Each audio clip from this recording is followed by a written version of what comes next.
शादी के बाद पत्नी मायके में होली मनाती है और पति भी ससुराल जाके वहाँ रंग खेलता है। अब पत्नी पहुंच गई मायके और वो राह देख रही है पति की।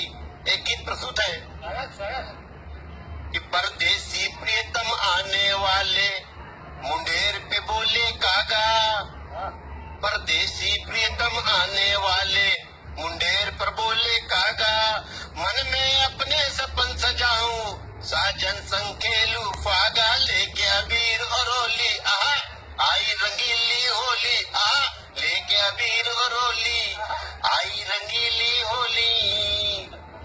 तो गंगा की घाट देखिएगा सबसे ज्यादा शादियों पे गिरी है। हाँ, पहले शादी 5-5, 10-10 दिन हुआ करती थी, फिर 4-2, फिर लव मैरिज, और अब तो हर समाज के सामूहिक विवाह शुरू हो गए हैं।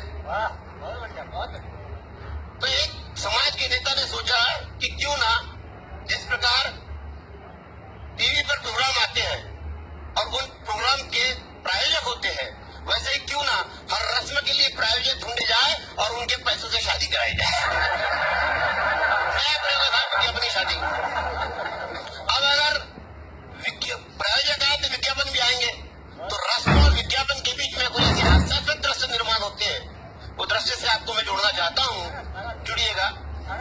कि पहला दृश्य वरमाला का, दूल्हे खड़े वरमाला लेके, दुल्हन आती है पुत्र से वरमाला लेके, पहला दृश्य वरमाला का, कि जैसे ही दूल्हों के हाथ वरमाला लेके उठे मानो आकाशवाणी हुई, पहले इस्तेमाल करो फिर विश्वास करो, पहले इस्तेमाल करो फिर विश्वास करो। यह सुनते ही दूल्हों के हाथ हवा में ठिठक गए, लक्ष्य से भटक गए। मैंने कहा नेताजी पहले ही रस्म में ये स्लोगन क्या कुछ जच रहा है? वे बोले क्या करें भाई साहब, इस रस्म के प्रायोजक ही है, घड़ी डिजिटल किया, इस रस्म के प्रायोजक ही है, घड़ी डिजिटल किया, ये उसका विज्ञापन बज रहा है। खैर साहब, दुल्हनों के हाथ पकड़कर स्टेज की ओर बढ़े तो उन्होंने एक विज्ञापन के नीचे लिखा दिखा, फैशन के दौर में गारंटी की इच्छा ना करें। अब यह देखकर दूल्हे और भी घबराए, कुछ लोग तो दुल्हनों के घूंघट पलटाए, चाइना का माल तो नहीं बना दिया, टूटा फूटा तो नहीं है। और साहब हर फेरों के पहले पंडित ने यज्ञाग्नि प्रज्वलित की, उसमें शुद्ध घी की आहुति दी और बोला अमूल घी समर्पित स्वाहा, क्या स्वाद क्या सुगंध, आहा। पंडित जी यहाँ पागीपन कर गया और कमबख्त मंत्र के बदले में विज्ञापन बढ़ गया। अच्छा, हमने देखा हर फेरों के बाद दुल्हने साड़ियां बदल बदल कर आती और फेरा भी कैटवॉक करती हुई लगाती, पल्लू लहराती और मॉडल से इकलाती। हमें अचंभे में देख नेताजी बोले भाई साहब, हमने आपके मन की शंका ताड़ी है और इन फेरे के प्रायोजक ही पराग, प्रफुल्ल और पूनम साड़ी है, और किसी फैशन शो की तरह उनका प्रदर्शन जारी है।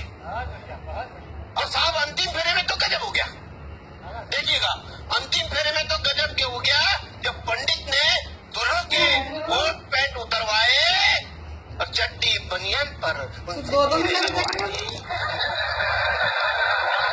के कोट पैंट उतरवाए, चड्डी बनियान पर उनसे फेरे लगवाए। हम चिल्लाए नेताजी दूल्हों का ये घोर अपमान। वे बोले अपमान काहेगा श्रीमान, अपमान काहेगा श्रीमान, इस फेरे के प्रायोजक ही है लखनऊ विरण बनियान। अब अपने अंदर की बात नहीं बताएंगे तो पैसे क्या मुंह पे लेकर जाएंगे। और साहब अंतिम रस्म जूते चुराई की होती है, इसका व्यंग आपको समझ आए तो मुझे आशीर्वाद से नवाजिएगा। जूते चुराई की रस्म के वक्त सालियों ने 500 के नोट पाए और रटे हुए तोतों की तरह चिल्लाए, एक्शन सोच टिकाऊ मजबूत, चलने में खूब, जमीन पर ही नहीं हवा में भी चलते हैं। आजकल मंदिर के बाहर कम, संसद में ज्यादा निकलते हैं। आजकल मंदिर के बाहर कम